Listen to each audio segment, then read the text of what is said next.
नमस्कार। दोपहर समाचार में आपका स्वागत है।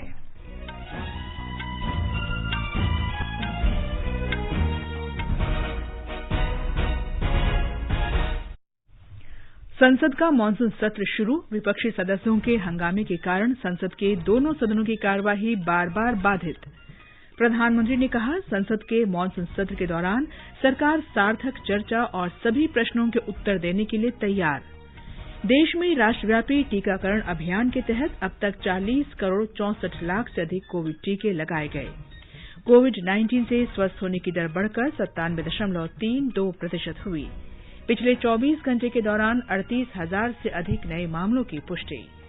प्रधानमंत्री ने कहा, वे भारत और नेपाल के लोगों के बीच संबंध और मजबूत होने की आशा रखते हैं। 15वें वित्त आयोग ने क्षेत्रीय भाषाओं में ऑनलाइन शिक्षा और व्यावसायिक पाठ्यक्रमों के विकास के लिए 6,143 करोड़ रुपए के अनुदान की सिफारिश की। असम सरकार ने राष्ट्रीय खेलों के पदक विजेताओं को नौकरी देने का फैसला किया। राष्ट्रीय राजधानी दिल्ली के कई हिस्सों में मूसलाधार बारिश। मौसम विभाग ने उत्तर भारत और महाराष्ट्र के कई हिस्सों में तेज बारिश की संभावना व्यक्त की। और कोलंबो में पहले एक दिवसीय क्रिकेट मैच में भारत ने श्रीलंका को 7 विकेट से हराकर 3 मैचों की श्रृंखला में 1-0 की बढ़त बनाई।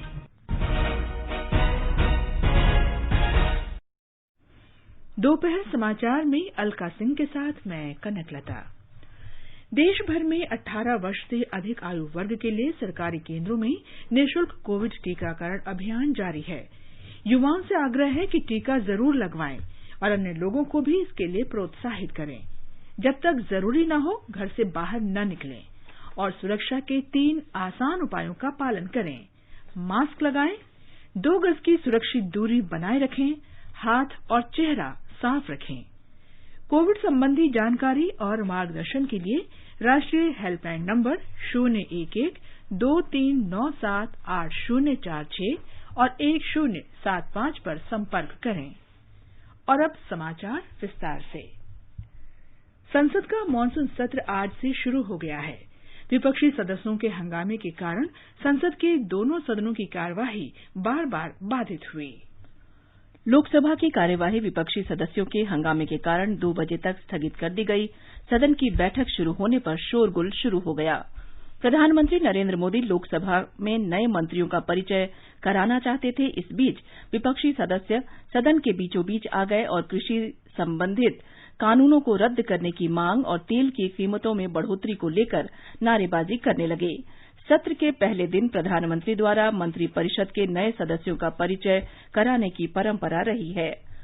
प्रधानमंत्री ने कहा कि उन्होंने सोचा था कि संसद में मंत्रियों के बनने से उत्साह का माहौल होगा।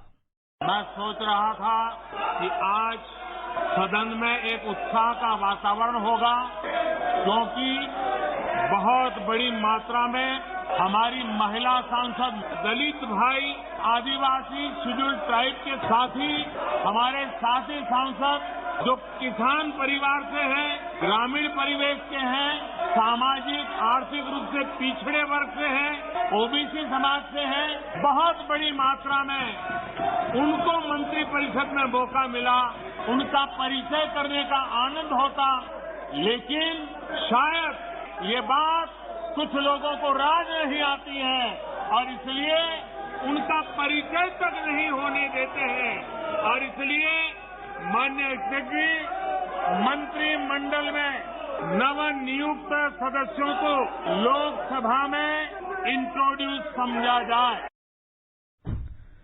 रक्षा मंत्री राजनाथ सिंह ने विपक्षी सदस्यों के अनुचित व्यवहार पर आपत्ति व्यक्त की। प्रधानमंत्री संसद में आकर सबसे पहले सदन की कार्रवाई प्रारंभ होते ही अपने मंत्रिमंडल के सभी सदस्यों का परिचय कराता है और पूरा सदन शांतिपूर्वक से प्रधानमंत्री की बात सुनता है और सभी जितने भी मंत्रीगण होते हैं उनका परिचय हासिल करता है। यह एक हेल्दी ट्रेडिशन यहाँ का रहा है। लेकिन मैंने पहली बार अपने 24 वर्षों के संसदीय जीवन में यह देखा है कि इस परंपरा को इस बार संसद में तोड़ा गया है। अध्यक्ष महोदय, मैं कहना चाहता हूं कि जो कुछ भी कांग्रेस ने किया है वह दुखद है, वह दुर्भाग्यपूर्ण है और साथ ही साथ यह अनहेल्दी अप्रोच है। यह कहते हुए मैं अपनी बात समाप्त करता हूं। बाद में लोकसभा अध्यक्ष ओम बिरला ने सदन की कार्यवाही 2 बजे तक स्थगित कर दी। इससे पहले लोकसभा ने पिछले सत्र के बाद दिवंगत हुए अपने 40 पूर्व सदस्यों को श्रद्धांजलि अर्पित की। केंद्र सरकार ने कहा है कि नकद निकासी की सीमा बढ़ाने का कोई प्रस्ताव विचाराधीन नहीं है। ये जानकारी वित्त राज्य मंत्री पंकज चौधरी ने आज लोकसभा में दी। वित्त मंत्री निर्मला सीतारामन ने लोकसभा में बताया कि सरकार ने 28 जून को 6,28,993 करोड़ रुपए के प्रोत्साहन पैकेज की घोषणा की है। इस पैकेज का उद्देश्य कोविड महामारी से प्रभावित अर्थव्यवस्था के विभिन्न क्षेत्रों को बढ़ावा देना है। वित्त मंत्री ने कहा कि सरकार ने 3 बड़ी श्रेणियों के लिए कुल 17 उपायों की घोषणा की। लोकसभा में एक लिखित प्रश्न के उत्तर में उन्होंने कहा कि इन बड़ी श्रेणियों में महामारी से आर्थिक राहत, जन स्वास्थ्य सुविधाओं को मजबूत करना और विकास तथा रोजगार के लिए प्रोत्साहन देना शामिल है। वित्त मंत्री ने यह भी बताया कि सरकार ने लगभग 25 लाख छोटे कर्जदारों को 1 करोड़ 25 लाख तक के ऋण पर नई या मौजूदा गैर बैंकिंग वित्तीय कंपनियों और सूक्ष्म वित्तीय संस्थानों को ऋण के लिए अनुसूचित वाणिज्यिक बैंकों को गारंटी प्रदान करने का निर्णय लिया है। श्रीमती सीतारामन ने कहा कि आत्मनिर्भर भारत रोजगार योजना को अगले वर्ष 31 मार्च तक बढ़ाया गया है। एक अन्य प्रश्न के जवाब में वित्त मंत्री ने कहा कि सरकार देश भर में कोविड टीकाकरण अभियान को तेज और व्यापक करने के लिए प्रतिबद्ध है।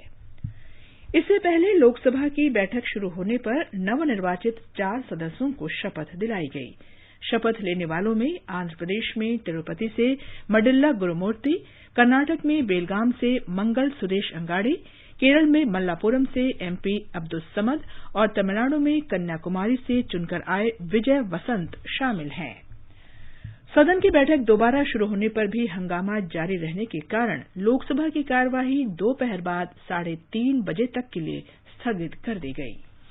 राज्यसभा की कार्यवाही तेल की बढ़ती कीमतों, किसानों और अन्य मुद्दों पर हंगामे के कारण 3 बजे तक स्थगित कर दी गई। 12:24 तक पहले स्थगन के बाद बैठक शुरू होने पर सभापति एम वेंकैया नायडू ने कहा कि कोविड महामारी में हम सबकी कड़ी परीक्षा ली है। उन्होंने कहा कि सरकारों और अन्य संबंधित पक्षों ने स्वास्थ्य के आधारभूत ढांचे को मजबूत बनाने के लिए रात दिन काम किया। इन प्रयासों के बावजूद बड़ी संख्या में लोगों को अपनी जान गंवानी पड़ी।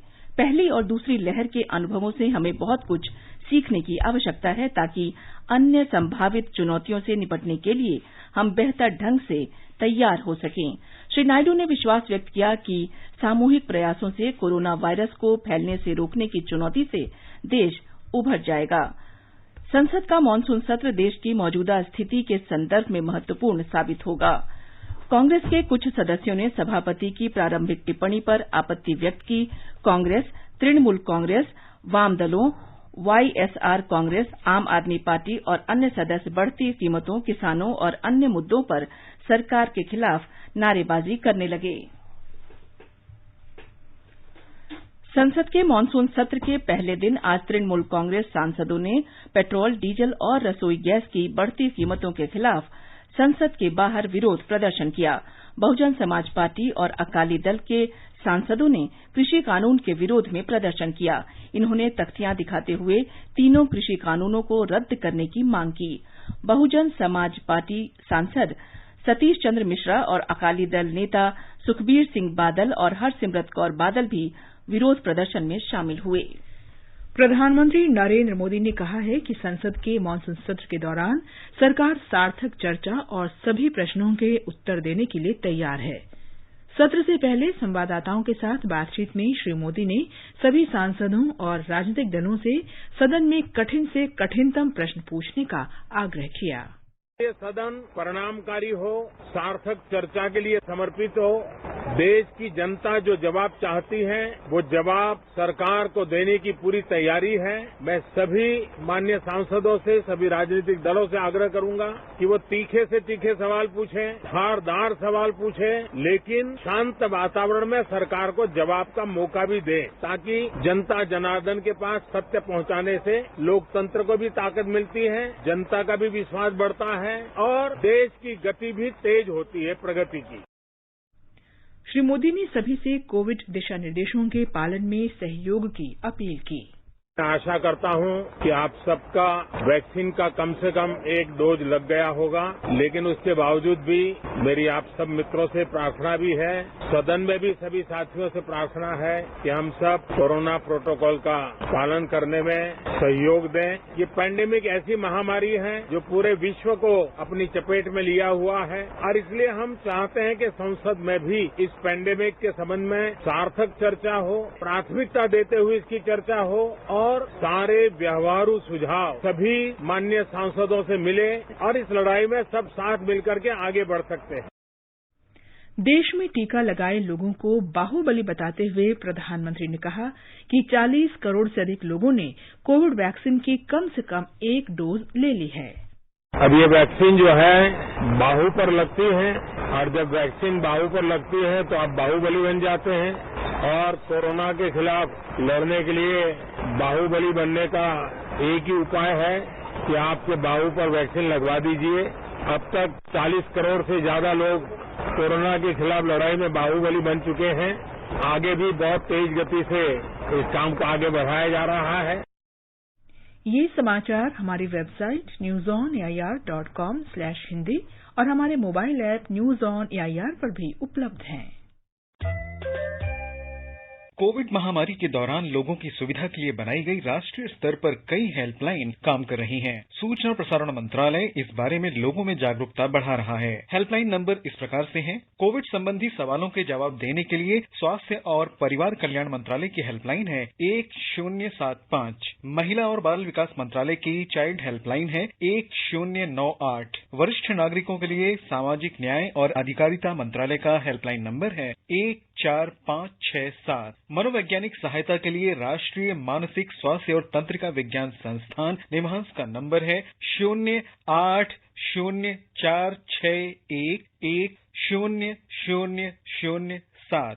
आयुष कोविड परामर्श हेल्पलाइन नंबर है 14443 और माई गव व्हाट्सएप हेल्प डेस्क नंबर है 9013151515।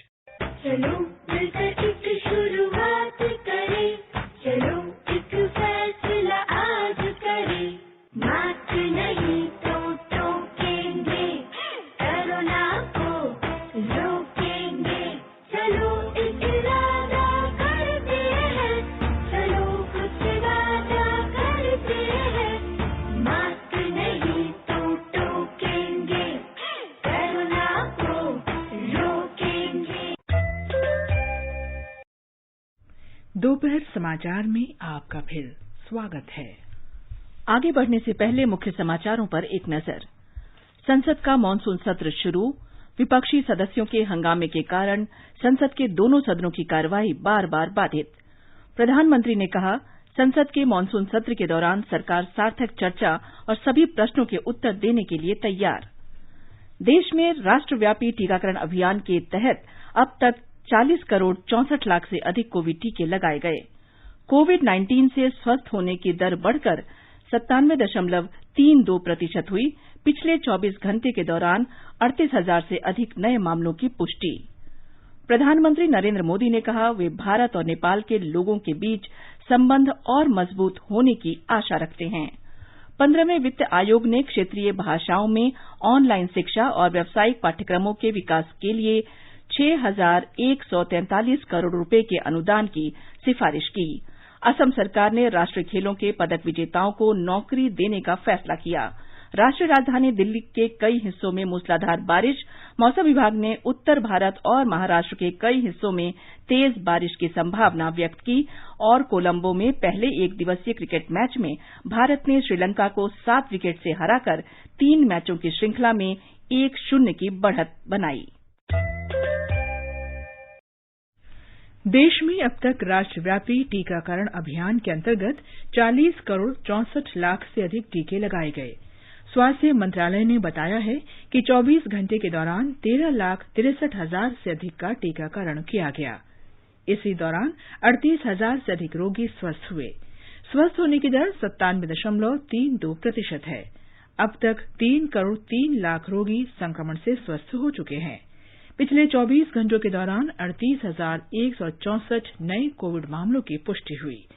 मंत्रालय ने बताया है कि सक्रिय मामलों की दर 1.35% रह गई है। केंद्र सरकार ने कहा है कि राज्यों और केंद्र शासित प्रदेशों को अब तक 42 करोड़ 15 लाख से अधिक कोविड टीके उपलब्ध कराए गए हैं। कोविड टीकाकरण का नया चरण पिछले महीने की 21 तारीख को शुरू हुआ। स्वास्थ्य मंत्रालय ने बताया कि सरकार देश भर में कोविड टीकाकरण की गति को तेज करने और इसका दायरा बढ़ाने के लिए प्रतिबद्ध है। टीकों की पर्याप्त उपलब्धता होने से राज्यों और केंद्र शासित प्रदेशों में टीकाकरण अभियान को तेज किया गया है। केंद्र सरकार राज्यों और केंद्र शासित प्रदेशों को निःशुल्क कोविड टीके उपलब्ध करा रही है। केंद्र सरकार ने कहा है कि कोविड टीकाकरण अभियान के तहत लिंग, सामाजिक आर्थिक वर्ग या निवास स्थान के आधार पर कोई भेदभाव नहीं किया जाता है। सभी नागरिक मुफ्त टीकाकरण के हकदार हैं। जनजातीय कार्य राज्य मंत्री सुश्री रेणुका सिंह ने सरूता ने लोकसभा में ये घोषणा की। उन्होंने कहा कि टीकाकरण केंद्र पर ही पंजीकरण सुविधा के साथ लोगों को टीकाकरण सुनिश्चित करने के सभी प्रयास किए गए हैं। तमिलनाडु में भारतीय जनता पार्टी के प्रदेश अध्यक्ष अन्नामलाई ने कहा है कि राज्य इकाई ने केंद्र सरकार से अधिक कोविड टीके देने की अपील की है। सेलम में आज संवाददाताओं से बातचीत में उन्होंने कहा कि केंद्र सरकार का प्रयास है कि दिसंबर तक देश के सभी लोगों को टीके लग जाएं। मध्य प्रदेश के मुख्यमंत्री शिवराज सिंह चौहान ने कहा है कि कोविड संक्रमण की रोकथाम के लिए हर संभव प्रयास किए जा रहे हैं। हमारे संवाददाता ने बताया है कि राज्य में अब तक 7,80,927 लोग संक्रमण से ठीक हो चुके हैं और इस संक्रमण से 10,512 लोगों की मौत हुई है। प्रदेश में कल 78,000 से अधिक परीक्षण किए गए हैं, जिनमें से 18 नए कोविड मामले सामने आए हैं। राज्य में 219 सक्रिय मामले हैं। रविवार को राज्य में 671 लोगों को टीके लगाए गए। इस बीच मुख्यमंत्री शिवराज सिंह चौहान ने प्रदेश की जनता से कोरोना के प्रति लापरवाही न बरतने की अपील करी है। पूजा पी वर्धन, आकाशवाणी समाचार, भोपाल। राजस्थान में इस समय कोविड-19 के सक्रिय मामलों की संख्या 500 से कम है। कल राज्य के 11 जिलों में संक्रमण के सिर्फ 26 नए मामले सामने आए। 22 जिलों में कोई नया मामला सामने नहीं आया है। ब्यौरा हमारे संवाददाता से। कोविड के मामले कम होने से अब व्यावसायिक गतिविधियां रफ्तार पकड़ने लगी हैं। बाजारों में रौनक लौटने लगी है। वहीं पर्यटन स्थलों पर भी पर्यटक पहुंचने लगे हैं। कोविड प्रोटोकॉल का उल्लंघन करने वालों के खिलाफ प्रशासन द्वारा कार्यवाही की जा रही है। इस बीच प्रदेश में अब तक कुल 2,87,80,000 से अधिक कोविड रोधी टीके लगाए जा चुके हैं। आज भी राज्य में 1,000 से ज्यादा टीकाकरण सत्र आयोजित किए जा रहे हैं। प्रदेश में रात 11 बजे से सुबह 5 बजे तक अभी भी कर्फ्यू लागू है। साथ ही धार्मिक आयोजनों पर भी पूरी तरह पाबंदी है। जितेंद्र द्विवेदी, आकाशवाणी समाचार, जयपुर। उत्तर प्रदेश सरकार ने किसी भी माध्यम से यात्रा कर राज्य में आने वाले लोगों के लिए 72 घंटे पहले आरटी-पीसीआर नेगेटिव रिपोर्ट का होना अनिवार्य कर दिया है। मुख्यमंत्री योगी आदित्यनाथ ने कहा कि उच्च संक्रमण दर वाले राज्यों से आने वाले रोगियों पर विशेष ध्यान दिया जाएगा। आकाशवाणी समाचार से बातचीत में मुख्य सचिव सूचना नवनीत सहगल ने बताया कि ये सभी के लिए नहीं है, बल्कि उन लोगों के लिए है जो उच्च संक्रमण दर वाले राज्यों जैसे महाराष्ट्र, केरल और तमिलनाडु से आ रहे हैं। कोविड वैक्सीन की दोनों डोज ले चुके लोगों को भी इस नियम से छूट दी गई है। ये नियम उन लोगों पर लागू होगा जो ऐसे राज्यों से आ रहे हैं जहां कोविड पॉजिटिविटी दर 3% से अधिक है। Indian SARS-CoV-2 genomics consortium INSACOG के सह-अध्यक्ष डॉ एनके अरोड़ा ने कहा है कि आईसीएमआर के अध्ययन के अनुसार मौजूदा समय में भारत में उपलब्ध वैक्सीन कोविड-19 के डेल्टा वेरिएंट के खिलाफ असरदार है। डॉ अरोड़ा ने बताया कि कोविड-19 के वेरिएंट के उभरने पर कड़ी निगाह रखने की जरूरत है ताकि विशाल क्षेत्र में फैलने से पहले ही उसे रोका जा सके। उन्होंने बताया कि भारत के पास समेकित रोग निगरानी की सुस्थापित प्रणाली मौजूद है। डॉ अरोड़ा ने बताया कि दूसरी लहर अभी जारी है और अधिक से अधिक लोगों के वैक्सीन लगवाने के बाद ही किसी भी लहर को नियंत्रित किया जा सकता है और इसके आने में देरी की जा सकती है। उन्होंने कहा कि अधिक से अधिक आबादी के वैक्सीन लगने तक लोगों को कोविड अनुकूल व्यवहार अपनाना चाहिए। कांग्रेस नेता नवजोत सिंह सिद्धू आधिकारिक रूप से पंजाब कांग्रेस समिति के अध्यक्ष पद का कार्यभार शीघ्र ही संभालेंगे। श्री सिद्धू मंत्रियों और पार्टी विधायकों से निरंतर भेंट कर रहे हैं। आज वे कार्यकारी अध्यक्ष कुलजीत सिंह नागर के मोहाली स्थित आवास गए। सूत्रों ने बताया कि वे शीघ्र ही चंडीगढ़ जाएंगे और मंत्रिमंडल के सदस्य तृप्त राजेंद्र सिंह बाजवा को साथ लेकर मुख्यमंत्री कैप्टन अमरिंदर सिंह से मिलेंगे।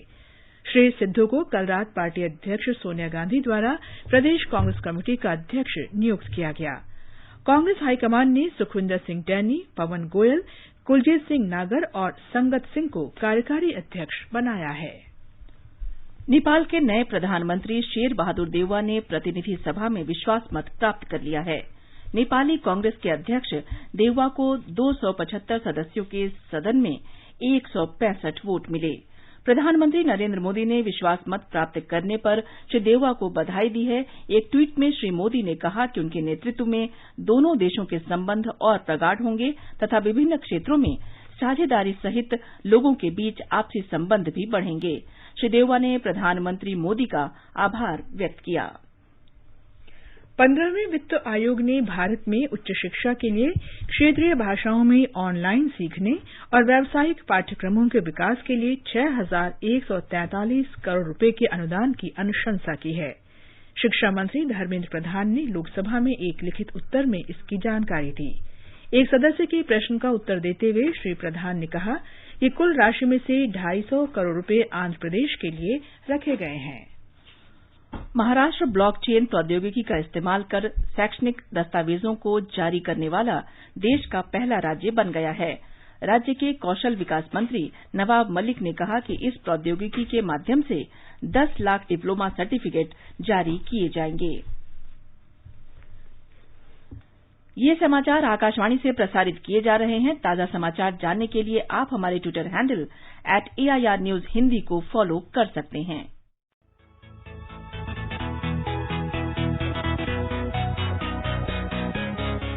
दुनिया रंग बिरंगी, खट्टे मीठे रसीले समाचारों का सतरंगी खजाना आकाशवाणी पर। खबरें होंगी हटकर, जानेंगे कुछ अलग, हंसेंगे खुलकर, करेंगे सजग। सुनना न भूलें सोमवार और मंगलवार 8 सवेरे तथा शनिवार और रविवार कार्यक्रम परिक्रमा में।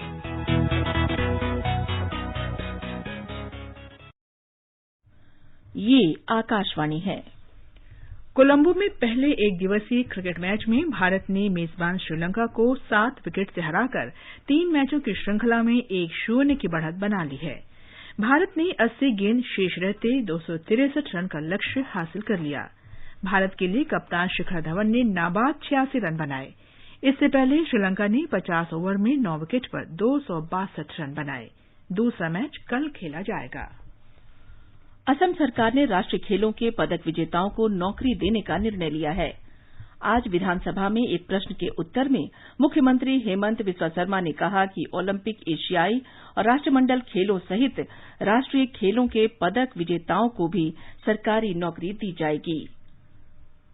टोक्यो ओलंपिक खेलों के शुरू होने में अब 5 दिन बाकी हैं। आकाशवाणी से जारी विशेष श्रृंखला में आज बात करते हैं भारत के पुरुष गोल्फ खिलाड़ी अनिर्बान लाहिड़ी और उदयन माने के बारे में। अपने दूसरे ओलंपिक्स में भाग ले रहे अनिर्बान लाहिड़ी की विश्व रैंकिंग 360 है। इस सत्र में कोविड से पीड़ित होने के बाद वो अधिकांश समय गोल्फ कोर्स से दूर रहे। पिछली बार रियो में वे 56वें स्थान पर रहे थे। अर्जेंटीना के गोल्फर के नाम वापस लेने के बाद उदयन माने को ओलंपिक्स में प्रवेश मिला था। विश्व में 372वें नंबर के खिलाड़ी उदयन अभी नियमित रूप से पीजीए टूर में भाग नहीं ले रहे हैं। हालांकि इन दोनों गोल्फर पर उम्मीदों का बोझ कम है, फिर भी दोनों के पास अपना बेहतरीन प्रदर्शन करने का सुनहरा मौका होगा। हिमांशु कांडपाल, आकाशवाणी समाचार। आकाशवाणी समाचार के ओलंपिक क्विज में देश भर से बड़ी संख्या में श्रोता भाग ले रहे हैं। ओलंपिक क्विज में भाग लेने के लिए प्रतिदिन शाम 7:20 पर सुनते रहिए स्पोर्ट्स कैन कार्यक्रम। चल चूके ना निशाना, लक्ष्य तेरा सामने है, जीत के है आना। आकाशवाणी समाचार अपने प्रतिदिन प्रसारित होने वाले कार्यक्रम स्पोर्ट्स कैन में आपके लिए लेकर आया है ओलंपिक क्विज आकाशवाणी समाचार के साथ। इसमें हिस्सा लेने के लिए आपको स्पोर्ट्स कैन कार्यक्रम के दौरान ओलंपिक पर पूछे गए प्रश्न का जवाब देना है। आप अपने जवाब ईमेल कर सकते हैं। पता है airsportscan@gmail.com। विजेता का चुनाव ईमेल के द्वारा सबसे पहले मिलने वाले सही जवाब से होगा। क्विज के विजेता का नाम अगले दिन प्रसारित होने वाले स्पोर्ट्स कैन कार्यक्रम और हमारे समाचार बुलेटिन में घोषित किया जाएगा। साथ ही हमारे Twitter handle @AIR News Alerts पर भी फ्लैश होगा। इतना ही नहीं, विजेता को भारतीय ओलंपिक टीम की एक जर्सी भी दी जाएगी। तो देर किस बात की, सुनिए स्पोर्ट्स कैन कार्यक्रम रोजाना शाम 7:20 पर FM गोल्ड 100.1 मेगाहर्ट्ज और हमारे YouTube channel news on AIR official पर। चल चूके ना निशाना, लक्ष्य तेरा सामने है, जीत के है आना। आज का संस्कृति संदेश समर्पित है क्रांतिकारी मंगल पांडे को। मंगल पांडे का जन्म उत्तर प्रदेश में 19 जुलाई 1827 को हुआ था। मंगल पांडे 22 साल की उम्र में ही ब्रिटिश ईस्ट इंडिया कंपनी की सेना में शामिल हो गए। सेना में भारतीय सैनिकों के प्रति अंग्रेज अफसरों का अपमानजनक व्यवहार मंगल को अक्सर आहत करता था, लेकिन उसी समय अचानक एक ऐसी घटना घट गई जिसने मंगल के अंतर में दबी चिंगारी को ज्वालामुखी का रूप दे दिया। मंगल पांडे की टुकड़ी को 1853 पैटर्न की एनफील्ड बंदूक दी गई थी, जो .77 कैलिबर की थी। इसे भरने के लिए कारतूस को दांतों से काटकर खोलना पड़ता था। कारतूस के बाहरी आवरण में चर्बी लगी होती थी। सिपाहियों के बीच अफवाह फैल चुकी थी कि कारतूस में लगी चर्बी सुअर और गाय के मांस से बनाई जाती है। इसे जानकर हिंदू और मुसलमान दोनों धर्म में आस्था रखने वाले सैनिकों में असंतोष फैल गया। 29 मार्च 1857 को कलकत्ता के निकट बैरकपुर परेड मैदान में मंगल पांडे ने